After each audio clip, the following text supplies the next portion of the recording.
Welcome to Sweden. Rotisferie.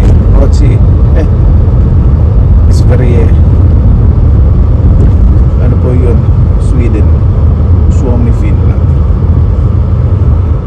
Kagandahan po dito sa IKEA o IKEA Sweden. Pwede nyo pong daling yung postcard po ninyo sa loob habang nagsashopping. Kasi sa Pilipinas nang bumisita po 2013. Pag nasa second floor kaya to, third floor, basta gagamitin po na yung shopping bag. Minsan uncomfortable. Hindi ko po alam kung ganun pa rin po ang sistema. Mas maganda po talaga may postcard, lalo na po sa mga matatanda, di ba, PWD. Saka para mas maraming mabili. Affordability ba sa pagmimili. Kasi kung lagi nakasakbit sa kiling-kiling mo, sa balikat mo yung shopping bag, hindi po maganda. At syempre, ang hindi mawawala ang Swedish pride ng IKEA, ang meatballs, mashed potato with carrot cake.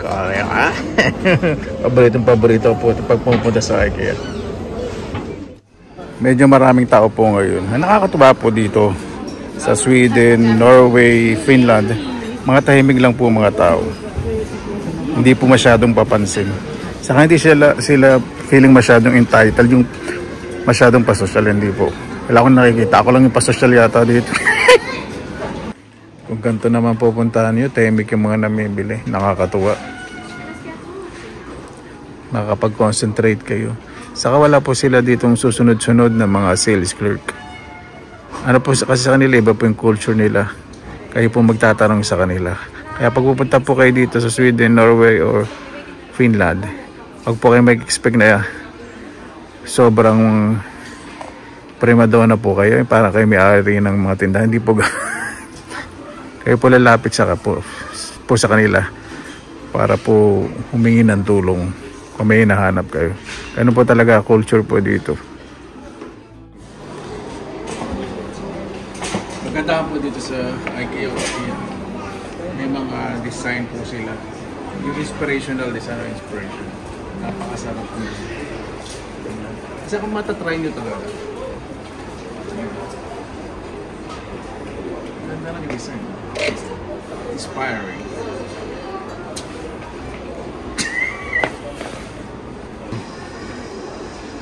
Napakagaling po ng mga design po nila. Meron po sila mga theme, yung mga organic, tapos yung usage, ergonomic, tapos yung color combination maganda. Kailangan po talaga sa pag-design functional, saka nagagamit po talaga yung bawat space. Napakagaling din ang kailangan na mahal yung mga gamit. Nasa pag-ayos po talaga. At wag daanin sa kaburaraan na yan. Maayos lahat. At syempre, ang paborito ko, ang gardening section. Napakalaki, napakaganda, mura mga tinda. Maghanap akong cactus, yung maganda. Gaganda ng mga succulents sa mga cactus dito. Nakakatuwa, meron talagang napakaliit na pinya. Ibang variety. Ganda ng mga halaman dito. Ganda ng mga bonsai. Mura na po ito, 15 euro. Sa Finland, mga nasa 20-30 euro. Ang kaganda. Dapat ito mga karaso lang, kaganda. Oh. Lalaki. Yan, pag nasa loob ng bahay, bilis magtampo. 30 euro. Grabe. Kalamansi, oh. Ito yung mali. Puro kalamansi. Sarap. 20 euro. Meron na po ako niya sa bahay, eh. Ganda ng kalamansi. Ito grafted po. Kita yung katawan, oh. Kaya nagdugtong. Ang daming bunga. Grabe. Paano kayo napapadami? Ano po ito galing sa Southern Europe? Ang ganda. Baka sa Spain po. Mga ganun. Ito naman yung mga giant subtropical, itong yucca, saka itong euphorbe. Ang ganda nito. Malig na po sa cactus ng mga succulents. Ganda. Itong olives, oh, daming bulaklak. Ito nakaka-nostalgic. May tanim po yung kamag-anak po namin dati sa Pilipinas na ganyan. Gandang tataba. Tapos may nyug pa. Sarap pong tingnan. Galing po lahat sa Southern Europe. Gaganda. Sarap pong plastic Sa loob po, kapag po walang mga stock, dito po hanapin sa storage. Kaya po meron mga code, yung po yung style po ng IKEA. Hindi po kasi sila masyadong naglalagay na stock sa mga display. So hanapin po talaga dito. Nakasulat po anong shelf number o rack number. Saka po hanapin. O, diba? Mas convenient. Paglabas nyo, babayan na lang po kayo. Nakabox na po yun. Kaya dito pipili kayo mga nakabox na po yung mga items. Ito po mga kalamansi. Naku, sikat na po talaga. Kahit po sa US, tawag na rin po talaga nila ito kalamansi. Ginagamit na rin po nila sa cooking at sa mga beverages. O, di ba? Nakikilala na po yung kalamansi ng Pilipinas. Yan, dito naman po tayo sa bilihan po ng mga alak. System Bolaget. Okay na po tayo sa IKEA. Medyo popular din po itong lugar na to. Dito po kasi mas mura po mga alak sa Finland po medyo mahal. Kaya ang dami po mga Finnish na pumupunta po rito. Nagulat po ako dito, ram made in the Philippines. Ito po, 50 euro. Doon, Papa, ram. First time ko lang po nakakita ng ganito. Dito naman po tayo sa malaking grocery store. Mapapansin po ninyo walang music na pinatutugtog kasi may bayad po talaga. Kaya po sila ka-respeto po sa mga copyrights. O, diba? Dito sa Sweden po gamit nila paper bag, hindi po plastic bag. Saan mura nitong spring onion na lalaki? 1 euro something lang. Okay na po, uwi na po tayo. Paalam Sweden, salamat. At ang IKEA naman IKEA, makikita naman natin sa Pilipinas. Yan, nandito naman po sa bahay ng Finnish mother ko bago umuwi. Nakikikape. Ayan po mga kabayan, ginabi na po tayo. Lalakad na lang po ako pa uwi.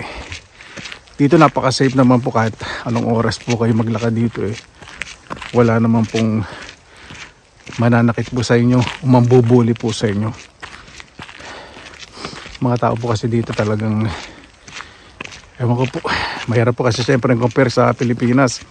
Mas masaya po siyempre ang mga tao po sa atin dito, di ba? Dito po kasi medyo reserved sila. Excuse me. Tahimik lang po buhay po nila. Dito po yung naranasan ko na kung anong ayaw gawin mo sa ibang tao, di ba? Kung anong ayaw mong gawin sa iyo ng ibang tao, wag mong gawin sa iba. Kung anong ayaw mong gawin sa iyo ng ibang tao, tama, wag mong gawin sa iba. Tama pala yung sinabi mo. Pero syempre sa Pilipinas, depende rin po sa lugar. Importante po makisama. Namimiss ko na po ang Pilipinas, syempre. Ayan, dilim na. Kita nyo naman po yung view, di ba? Parang nakakatakot naman kuya, baka mami biglang humablot sa'yo. Wala naman po. In few weeks time, nasa Pilipinas na po ako. Less than 3 weeks, nasa Pilipinas na ako. Ay, naku. Siguro mga lang po ito. Mula sa bahay ng Finnish mother ko, hanggang sa bahay ko. Mga lang po, 2 to 3 kilometers. Lapit lang. Pero kung mainit, syempre pa noon ako, hindi ako maglalakad ng gano'n ka lang. Ito naman po kasi medyo chill ang weather. Wala na pong yelo sa daan. Nakikita nyo naman po sa background. Napakaaga po ng spring. Dapat nga po ngayon marami pong yelo Kakaiba na po ang panahon. Ayan po. Punta na po ako dito sa compound namin. Diba? Tahimik na tahimik po dito. Kahit sa gabi, bawal magingay yung mga karaoke sa loob lang po ng bahay. Bawal po maka-istorbo ng neighbor. May mga nagkakaraoke po minsan pero sa loob lang po. Ako pag nagkakaraoke sa loob lang po.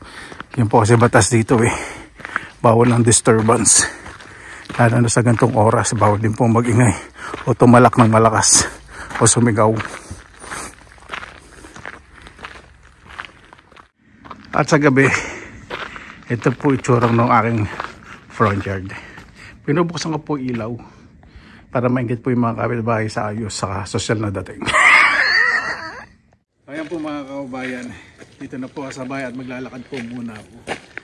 Kailangan po talagang maglakad-lakad para makakuha po ng fresh air at napakasarap po ng pakiramdam dahil meron pong mga taong nagmamahal po sa akin dito sa Finland na talaga namang nakasuporta. Kailangan po talaga nating makisama dahil yun po yung magiging puhunan po natin, lalo na kung malayo po sa ating mga pamilya. Paano po? Maraming salamat po sa inyong oras nila sa Pinilagang Lakbay.